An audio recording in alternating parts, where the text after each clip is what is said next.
Hey everyone, how are you going? Just thought I'd come in and just touch on what is governance or what is compliance. The word governance is a big word, encompasses a whole lot of information. So if I was to go through good governance at a board level or good governance at a company level in its entirety and what actually is governance, the topic is just too large. It encompasses ATO, ASIC, HR, a whole bunch of things. So when people say, can you give us some information around good governance, it's an open-ended topic. So for me, for this video, I would like to class governance as being the Australian Securities Investment Commission compliance or corporate secretarial, company compliance. There's a whole lot of terminology we can use around the governance or corporate secretarial, as I'd prefer to call it. So in relation to the Australian Securities Investment Commission, as we've seen in previous videos, we go through what are the forms, and there is a lot of forms on the ASIC website. We jump on there, punch in the word forms, it will bring up a whole torrent of numbers.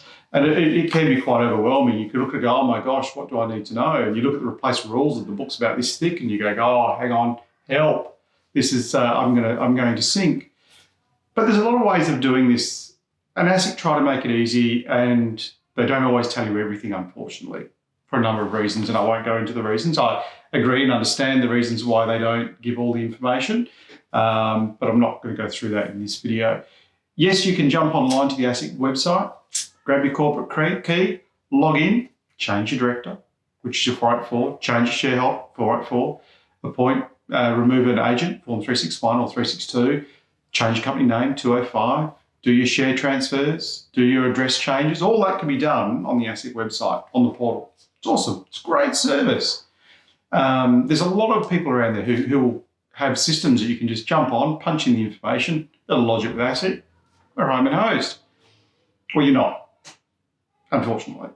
You're not home and host because you need to have a bunch of documentation filed in the company binder, which is stored at the registered office, to go with that change or to affect that change. So for example, if you do a share transfer from one person to another person, you need to update the share register, you need to have members' minutes, directors' minutes, you need to have a application for shares if it's an application, share transfer journal for the share transfer, share certificates, what sort of certificate, you need to have that. You need to have the declaration of trust if it's going to a family trust. So, or to a beneficial line, and not if you're non-beneficially holding them, so you're holding them for somebody else, you need that declaration's got to be done. You want to do a director transfer, change a director, resign one, appoint one. You need to have the resignation letter. You need to update the registers. You need to have the application for the directorship to be approved by the secretary of the company. So all of a sudden, what seems like a really simple thing to jump on the ASIC website or another system and change a document, and it is simple, requires a whole bunch of documentation to go with that.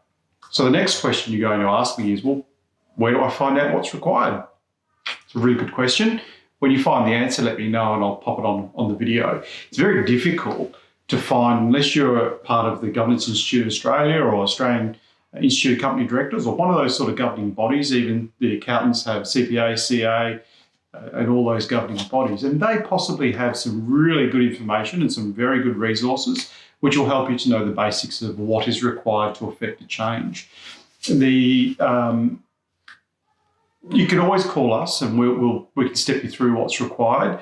But unfortunately, to be able to step you through that, I need all the information. I need to create the documents. So it's easier just to hand it to CCASA, let us do the work for you and let us provide you that information and we'll bundle it up for you.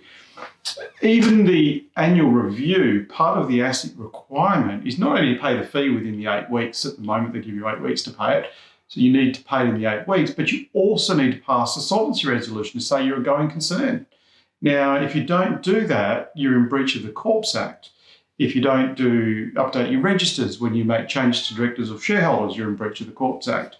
If you don't do the resignation letters when you resign a director or secretary, again, you're in breach of the Corps Act. If you don't do the minutes that are required when you change the registered address, principal place of business address, director's address, shareholder's address, again, you're in breach of the Corps Act. If you're allotting shares to a unit trust or a family trust or transferring to them and you don't do your declaration of trusts, you're in breach of the Corps Act. What does that mean? The breach of the Corps Act, if you do get audited by the Australian Securities Investment Commission, I know a lot of people say it won't happen, but people say the ATO won't audit you either. Do you want to run that gauntlet? Do you want to run that risk? But if you get caught, there can be some serious fines that go with that, depending on what is going on. It's like the old story: if somebody reports you to ASIC for a small thing that's happened in the company, and they decide to look at your records, that could create a very bad snowball effect that nobody wants. So, yes, good governance is absolutely paramount. It's one of my absolute passionate topics.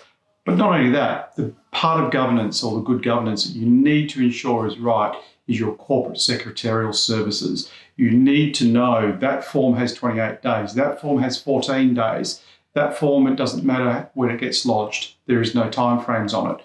If that's not done on time, there's a level 1 fine and a level 2 fine. If you don't do it for 12 months, they could deregister you, take you to court, put you on the bad debtors register.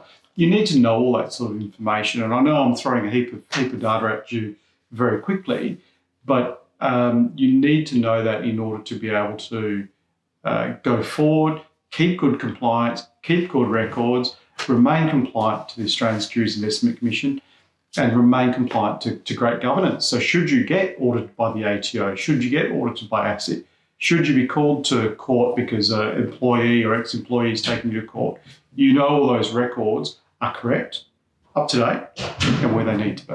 If you have any questions or you're not sure and you want more information, please give us a call, contact the office. We'll be more than happy to help you, and more than happy to help you go through all that and get you compliant and rebuild your binder or whatever you need to do. Thank you.